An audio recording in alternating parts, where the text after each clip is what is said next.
What's going on with y'all YouTube, man? We back again with another video, and today we will be transitioning into covering the NFL for the first time in a long time, bro. In this video, I'm going to be giving y'all my AFC and NFC playoff predictions now that we're getting closer and closer to the season starting, so y'all better sit back, get what you need to get to relax, because let me tell you, I'm about to yap for probably the next 20 to 30 minutes, alright? Okay. So, let's start off with the AFC. With the first seed, I will be picking the Baltimore Ravens. Baltimore was already the 1 seed last year. They made it to the conference championship without Derrick Henry, and they had a genuine shot to win the game if they would have simply decided to run the damn ball, which they did the whole damn last season. Like, they literally averaged the most rushing yards per game and had the second most total rushing touchdowns last year. So now with the addition of a true bell cow running back like Derrick Henry, even though he's 30 years old, I understand that, this team is more dangerous than they already were. They didn't lose any huge pieces. Like, sure, they lost Patrick Quinn and everything, but I think they can but they can get some good use out of Trenton Simpson. They still have Roquan Smith. I understand they lost their I want to say it was their defensive coordinator. I understand things are different with this team, but they got Derrick Henry. Lamar Jackson's a damn two-time MVP. I have really no questions about the Ravens, and in fact, you'll see that even more later in this video when I get to yapping about the Super Bowl. You feel me? With the 2 seed, I'm going to pick the Kansas City Chiefs. They're coming off back-to-back Super Bowl wins, and they really only lost L'Jarius Sneed in the offseason this year. Don't get me wrong, though. L'Jarius Sneed, massive loss, was a phenomenal defensive player, was one of the best corners in the league last year, and we will for sure see the effects of that loss throughout the season. But in the drafts, they traded up to I don't know how they got the Bills to trade them their pick, but whatever, that's not what this video is about. They traded up to shore up their only real weakness by drafting literally the fastest receiver in combine history. And then they also got Hollywood Brown. I don't think it was by trade. I'm pretty sure it was a free agency. So not only did you give Mahomes 2 new weapons, you gave him 2 new speedy weapons, and he still has Rashee Rice, who, interesting, speeding in a different way, you feel me? But hey, we're praying for you, brother. Anyways, them boys have a very damn good chance to three-peat, bro. They still have Chris Jones. They still have Travis Kelce. They still have, why can't my brain think? No, who's the other corner, bro? I can't think right now. I can't remember the other corner's name, but he's a slot guy. You guys, Trent McDuffie. That's who it is. Trent McDuffie. He's a dog too. So this team has a very good chance to three-peat. We'll talk about that more later too. 3 seed, I'm going to pick the Houston Texans. Houston is another team that was literally already amazing last year. Like, they did much, much better than anyone thought they would do, especially me. I did not think they would do that. Like, I was one of those guys where I was a toss-up between CJ Stroud and Bryce Young for a #1 pick. And either way, I didn't think that the Texans were going to, with either pick, I didn't think the Texans were going to go ahead and make the playoffs and make it to the second round of the damn playoffs last year. But they did it. Hey, congrats to them. And then they went out there and they added Stephon Diggs, Joe Mixon, Danielle Hunter, Nico Autry, Azeez Al-Shaair. So they added guys on the offense and the defense. Bro, the defense was their only worry last year for real. They didn't need more weapons, but they said, you know what we're going to do? We're going to go ahead and help you, CJ Stroud. We're going to get you Stephon Diggs. We're going to get you Joe Mixon. And then on the defense, we're going to get Danielle Hunter. We're going to get Danico Autry. We're going to get Azeez Al-Shaair. Like, yeah, we lost Jonathan Grenard, but hey, we got some other guys too. Like, damn. And we still got to remember, they're still going to, more than likely, Will Anderson, Tank Dell, CJ Stroud, Derek Stingley. More than likely, those guys are still getting better, and they're probably going to get better this season. Now, sure, it's very possible that Stroud doesn't play quite as well this year as he did last year. Honestly, I don't see that happening, but it is very possible that I wouldn't really say sophomore slump, which is not as great of a sophomore year as he had a rookie year. It's possible, but even if that happens, which again, I don't see it happening, with these new pieces, he may not need to play quite as well as he played last year. Like, bro, Nico Collins, Tank Dell, like, nobody was looking at those guys and thinking, oh, those guys are real dogs, and one of those guys could be a real wide receiver 1. Nico Collins could be a real wide receiver 1. No one was thinking that. CJ Stroud came in there and had them looking like that. Now, credit to them as well. Don't get me wrong. I'm not saying it was all CJ Stroud, but I'm saying CJ Stroud was out there doing a lot last year, and now with the new weapons, he doesn't have to do as much. So if his stats aren't as great, I don't think that's a bad thing. You know what I'm saying? Now, the Colts are a very solid team, and they could very well be a threat to the Texans in this division. Same with the Jags, honestly. But I haven't seen enough from Trevor Lawrence, and Anthony Richardson only played 4 games last year, so I'm still going to pick the Texans to win this division and get the 3 seed. But those 2 teams are really, really interesting teams that could win this division, or at least will give these guys a good fight, or could give these guys a good fight. Now, this was the hardest one to pick in the whole AFC, I'm not going to lie, was the 4 seed, and I had, like, a lot of trouble. Like, I really went back and forth for a long time on this one. Like, I went back and forth with a lot of them in the NFC as well, which I'll talk about in a minute. But, bro, in the AFC, I went back and forth with this one a lot, bro. I'm going to pick the New York Jets. The Bills got noticeably worse. They lost damn near everything on their defense. They lost their number 1 and number 2 wide receivers. Like, they lost a lot, bro. I don't remember if they lost Matt Milano or not, but I know they lost both of their safeties. Like, they got Trevon Diggs. I mean, not Trevon Diggs. Peyton. Tre'Davious White is coming off of a huge injury. I don't even know if they still have him, to be real. Matt Milano, if they do still have him, he's coming off of a huge injury. Like, there's a lot of questions in Buffalo, and I think Josh Allen is cold. Please don't get me wrong. They have no clear wide receiver 1, though, and they lost a lot of key pieces to their defense. Like, to me, it's very realistic to say that the Bills could win the division, but it's also just as realistic to say that they could come in 3rd place in the division this year. And I think far too many people, far too many analysts, far too many people that I've seen talking about the NFL are overlooking just how much they actually lost in the offseason. Like, you got to keep in mind, the Jets drafted Olu Fashanu from Penn State, my brother, to help them the O-line. They picked up Hassan Reddick to make the D-line even more insane. Now, I understand there's a lot of contract things going on with Hassan Reddick right now who hasn't showed up or anything like that. But if they can figure that contract extension stuff out with Hassan Reddick, and literally they knew Hassan Reddick was going to be looking for an extension when he signed there. So, like, why did you, or when you traded for him. So why did you not already have a plan for that? But anyways, if they can figure that stuff out, this team will be my pick to win the AFC East, and I'm going to assume they're going to figure that stuff out. I'm going to say they will win the NFC East. This is a guy. They have Garrett Wilson, who's had back-to-back 1,000-yard seasons, and that was under Zach Wilson, Mike White, and them. Like, come on, gang. He's a dog. They also they have Mike Williams. They got Mike Williams too. Like, they have 2 genuine, very good wide receivers, and I know Mike Williams be hurt more than damn near any other receiver in the league, probably more than any other receiver in the league. But still, he's still a dog. When he's on the field, he's still a dog. Aaron Rodgers might be 40 years old, coming off an Achilles injury, but it's not like he was like Lamar Jackson, where he was running all over the field. Anyway, he's still going to be a dog, in my opinion. So let's move on to the 5 seed, where I'm going to pick the Cincinnati Bengals, who very well, this is another one that was tough because, like, they could very well win the win the AFC North. I just think the Ravens are a better team. And honestly, I went back and forth between the Ravens and the Chiefs for being the 1 seed and the 2 seed because this division, the AFC North, is so tough, whereas the AFC West is so easy for the Chiefs to run through right now. Like, honestly, I'm kind of talking myself into believing the Chiefs will be the 1 seed, and if they are the 1 seed and get home field advantage through Arrowhead for the whole playoffs, that might change my Super Bowl pick, which, spoiler alert, I didn't pick the Chiefs this year. Maybe that's idiotic, and it probably is, because it's the same way I didn't like betting against Brady when he was in the league. I don't like betting against Patrick Mahomes, but I don't know. It's just, like, tough for me to call a three-peat. You know what I'm saying? Like, I didn't even call them repeat. And we'll talk about that in a minute. Anyways, with the 5 seed, I'm picking the Bengals. I think the Ravens are the better team, but I'm not doubting Joe Burrow, even with his injury history. And I think the race for the AFC North, again, will be a tight one, bro. This man took his team in his first 2 seasons to the AFC Championship game and then the Super Bowl. Like, and it was a play away from winning the Super Bowl, damn near. Like, trust me, I watched that whole game. I'm a Rams fan. I remember that game vividly. And they were real damn close. If it's not for Aaron Donald, probably would have won it. Not going to lie to you, because Jamar Chase was wide open on that final play. That would have probably been a touchdown. Anyways, with the 6th seed, I'm going to take the Dolphins, and this was another tough one because this team could also win the AFC East. Like, there are 3 teams that you could say have a ceiling of winning the AFC East, but have a floor of being in 3rd in the AFC East. So, like, yeah, like, I don't even know, dog, but, them boys are genuinely awful in cold weather, and in the AFC East, they got 3 opponents in the AFC East that are going to be, come October, November, freezing cold weather. And I'm not the biggest believer in Tua, but I'm going to pick them as the 6th seed, and I'm just going to I'll live or die with it, honestly. I kind of want to take the Bills over them, but I didn't, so whatever.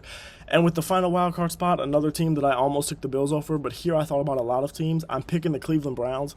I thought about Pittsburgh, Indy, Jacksonville, Buffalo, even Tennessee, because why the hell is Tennessee buying into Will Levis so hard? Like, do they know something I don't? Because I didn't think Will Levis was all that, but apparently they damn near do, because they are... You know what I'm saying? They doing that. They building around him. Like, they making moves to try to contend, and I don't think it's going to work.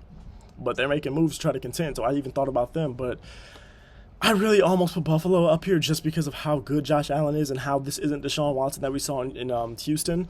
But I'm going to stick with my pick in the Browns, who made the playoffs last year despite the fact they literally played 5 QBs and they had no Nick Chubb for the whole season. I'm praying Nick Chubb can get back from that gruesome injury and at least look a little bit like himself. But with an injury like that, dog, I don't know. But this team is good. They have a very good defense. Amari Cooper had a good year last year. Like, I think the Browns will be able to make the playoffs, and 3 AFC North teams could very well make the playoffs, and I'm picking 3 AFC North teams to make the playoffs, which might be delusional, I don't know, but I'm not picking nobody else from the AFC West. And I honestly did think about picking somebody else from the AFC East or the AFC South, but I don't see 3 AFC East teams making it. Like, it's either I'm going to be right with the 2 that make it, or I'm going to be wrong with at least one of them. Because, like, I don't see 3 AFC East teams making it. I don't think the division is that good, especially because the Bills did go down some. Like, I think they are significantly worse than they have been. But I don't know, dude. It's tough. Like, this is going to be an interesting NFL season. Let me put it like that. But let's move on to the NFC. I'm going to pick the Philadelphia Eagles to be the 1 seed. This might sound blasphemous to some of you, I don't know, but they started out insane. I think it was 10-1 last year before they choked the rest of the season into the playoffs. And the retirement of Jason Kelce is a huge loss, especially for the tush push where he was the centerpiece. I understand that. But they did get better defensively, especially in the secondary. We'll see if Cooper DeJean can be anything. You know, I know he's pigmentally challenged for that position, but he still might be cold. And I am a big fan of the addition of Saquon Barkley, and that's not just because I go to Penn State. Like, it's not just because of that. I just think he's a dog. The NFC will have a lot of teams battling for the 1 seed, and honestly, between the 1 and the 3 seeds that I picked, they're all really interchangeable to me. But I'm going to take the Eagles to win it, not only because of their new addition, but also because I think their division is going to be pretty weak this year, and they did get 2 new coordinators, which is a good thing. I'm not a big fan of Nick Sirianni, but I think he took him to a Super Bowl. Jalen Hurts took him to a Super Bowl. So it's like, it's very possible that they could win the 1 seed. I'm going to pick them with the 1 seed, and that division's weaker than normal this year because the Cowboys look like more of a dumpster fire this year than they normally have, which we'll talk about in a minute. With the 2 seed, I'm going to pick the San Francisco 49ers. Remember, I said my 1, 2, and 3 are all interchangeable, so don't crucify me too much for this, but I'm going to pick the 49ers. This one was tough, but I'm picking the Niners for the 2 seed just because they have so much damn talent, especially like in just their like skill position groups, where like they have so much talent. The defense will probably be the best, if not one of the best in the league yet again this year. And that's even without Brandon Ayuk on the offense, who I'm assuming will not be there this year, and Dre Greenlaw, who's probably going to miss a lot of time, maybe even the whole regular season with that Achilles injury from the Super Bowl. Praying he can get back. That was such a freak injury. I remember watching it, and I was like, no way he just tore his Achilles like that. It was crazy. I couldn't believe it. But I'm not the biggest fan of Brock Purdy. Like, he's not a top 5 QB to me like some people say he is, and I do think the loss of Brandon Ayuk will be huge, assuming that he actually is gone, which all indications are looking like he will be. But they have Christian McCaffrey, they still have Deebo Samuel, they still have George Kittle, they still have an insane defense, they still have Fred Warner on that defense, they still have Nick Bosa on that defense, Travis Ward is still good. Like, they have a lot of guys on that defense. Talanoa Hufanga is still good, he'll probably be even better this year. So I'm still going to pick them, and they still have Trent Williams, one of the best tackles of all time. So yeah, I'm still going to pick them for the 2nd seed. It's just, like I said, 1 through 3 are interchangeable, so we'll see. Speaking of 1 through 3, with the 3 seed, I'm taking the Detroit Lions. This is a team that has literally finally turned things around and became a Super Bowl contender for the first time in franchise history. And they were a terrible blown lead away from being in the Super Bowl last year. Like, after that, they shored up their only weakness this year in the secondary, which is insane. So you were a terrible blown lead away from being in the Super Bowl, which you could have won. Because let's not act like the Super Bowl was a blowout or anything, you know what I'm saying? So it's like they could have won it if they had got there. And then they showed up their only real weakness in the secondary by drafting Terrion Arnold, who I thought was the best corner in college last year. And I'm a huge fan of pretty much every other position group on the Lions as well. So, like, it's kind of tough. Like, one of my best homies from Penn State, he's a Lions fan. He's from Michigan and everything like that, right? So his family's from Michigan. He's a Lions fan. And he has been. You know, I used to make fun of him for it all the time. Now they're actually better than my damn Rams, which we'll talk about them in a minute too. But I honestly never thought we'd see the day, and here we are. My biggest question mark for the Lions is still Jared Goff. Maybe I'm just a hater, but being a Rams fan, I just don't think he's that guy that's going to get them over that hump to win a Super Bowl. But I mean, he got the Rams to the Super Bowl, and he got the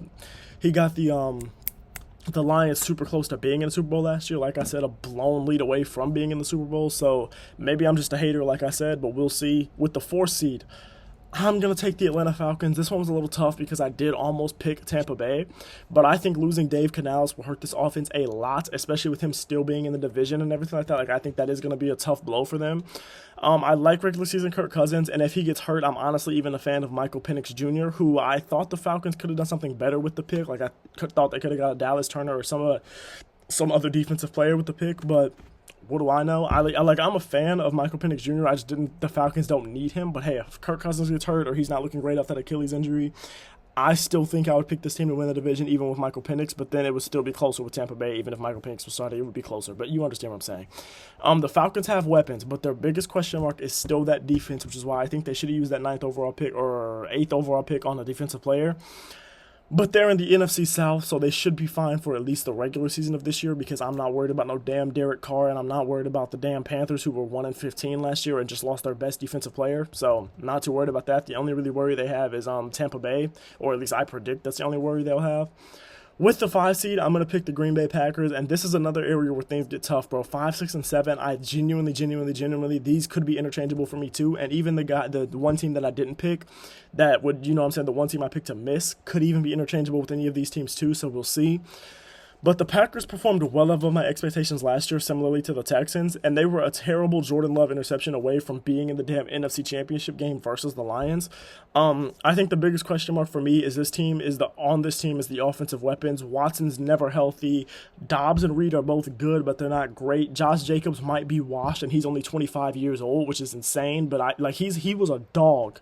And then last year he had a terrible season. Maybe that's just because the Raiders were terrible, but I don't know. Let's just pray he's not washed at the age of 25, because if he is, well then damn. You know what I'm saying? They're going to want Aaron Jones back, who is on the division rival now in the Vikings. But still, defense is elite. Jordan Love seems to be a dog, even though I think making him the highest paid player ever after one good year is slightly insane. But hey, I mean, I don't think they really had a choice, even though I feel like they might have, but whatever.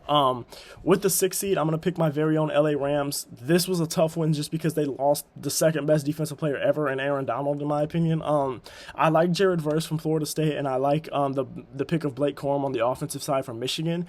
Stafford and Kupp are still super good. I mean, we hope Kupp can stay healthy. I pray and I hope that Kupp can stay healthy. And then we got Puka and Kyron Williams, St. Louis made, who showed up out of nowhere and became dogs too, so that makes me super excited about this next season. The Rams could very well make the playoffs, but the division is pretty rough, especially because I think San Francisco is going to be the dogs that they normally are. Seattle, I think, is going to be the team that actually finishes in last in the division, because I think the Cardinals are actually not bad. I think the Cardinals showed a lot of things last year that were good signs, and also I'm still a believer, like not a big believer in Kyler Murray, where I think he's like a top 5 quarterback, but I think Kyler Murray is still a very solid quarterback, so that's why I think this will be a pretty tough division. I don't think there's going to be one team in this division that's like awful where you can just look over them. But I do think the Seahawks will be last in this division. But like I said, they lost the second best defensive player ever, so they very well could make the playoffs. They very well could come in third in the division. We will see. Or they could come in second in the division and just not have a good enough record to make it. That could also happen, which I think that's more likely than them coming in third in the division, barring a major injury. With my final NFC playoff spot, this one was a tough one because I really wanted to pick the Chicago Bears, and the more I think about it, I honestly might go back and take the Bears, but for now, I'm going to say the Dallas Cowboys. The Cowboys and Dak are usually great in the regular season, and even though they lost a lot and they still have yet to pay CeeDee Lamb, I believe they will eventually pay him simply because they really won't have a choice. But this Cowboys team won't be the 12-win regular season Cowboys that we've been seeing for the last 2-3 years, and it's about time, in my opinion, for Jerry Jones to get the hell up out of there. I like the Bears, and I especially love their offensive weapons. I think they probably have the best receiver room in the league, besides maybe the Texans, but I still think that the Bears is a little bit better, a little more proven, so I'm going to still take the Bears receiving room. But the defense, I do have questions, not because the defense is bad or anything, but because I think the only real piece on the D-line is Montez Sweat, and he's really good, but is he going to be good enough to really, you know what I'm saying, carry the defensive line for a whole season? Like, he came in there halfway through the season last year and finished the season with like 6 sacks or something like that in like 5 games, something like that. I don't remember, but it was a little more than halfway through the season he came in there. He finished the season with like 6 sacks on the Bears and had more than any other Bears player in those few games. Like, huh? Y'all were that bad on the defensive line? So that's my biggest worry for them. But let's move on to my Super Bowl prediction, which honestly I really think about changing this one often too. Like, there's a lot with this NFL season that I think about changing. But I'm going to go Ravens versus Niners, and I'm picking the Ravens to win the Super Bowl and for Lamar to finally get that monkey off of his back. I really like the Chiefs. I really like the Eagles. I really like the Texans. I really like the Lions. But for this year, I don't see a three-peat happening just because I don't think it's ever been done before, and it's so damn hard to do even if it has been done before. But I don't think it's been done before. I'm like 99% sure it's never been done before. If anyone can do it, it would be Mahomes in this team, which might sound like glazing, but like this team got better in the offseason besides the loss of L'Jarius Sneed, and it's Patrick freaking Mahomes, bro. Like, I don't care. You can call it glazing if you want to. You would have said the same thing about Brady if he was in the opportunity. You would have said if anyone could do it, it'd be Brady. That's how I feel about Mahomes, too. For the Niners, I just don't trust Brock Purdy to beat Lamar in the Super Bowl, especially if they are missing Brandon Ayuk, and I think after this year, the 49ers championship window with this current core will be pretty much closed, especially with the people they're going to have to pay, because I'm pretty sure this is the last year with Brock Purdy before they have to pay him. I'm pretty sure. last year I picked the Super Bowl participants right. I picked 49ers Chiefs, but then I picked the 49ers to win, and they lost because I didn't think the Chiefs were going to go back to back. So I got the winner wrong, but I got the participants right last year. And then the 2 years before that, I picked the Chiefs to win, and I picked the Rams to win, so I got those right. But I picked the participants wrong. I didn't pick the Eagles, and I know I didn't pick the Bengals. For damn sure I know I didn't pick the Bengals. I know I picked Rams Chiefs in the year the Rams won, so I was wrong about that. The Chiefs lost in the AFC Championship game that year. So last year I got the participants right, but the winner wrong. And then the 2 years before that, I got the winner right and the participants wrong. So this year, let's just pray I go 2 for 2, or maybe I'll go 1 for 2 again, and Lord forbid I'll go 0 for 2. Let's hope not. But yeah, bro, I love y'all. I appreciate y'all. Thank you for watching. Tomorrow, you will get a video about, I'm not sure what it's going to be yet. It might be more NFL, or it might be another NBA video, and then you'll get back-to-back NFL. I'm not sure yet. Y'all let me know what y'all would rather see, because I'm going to pre-record them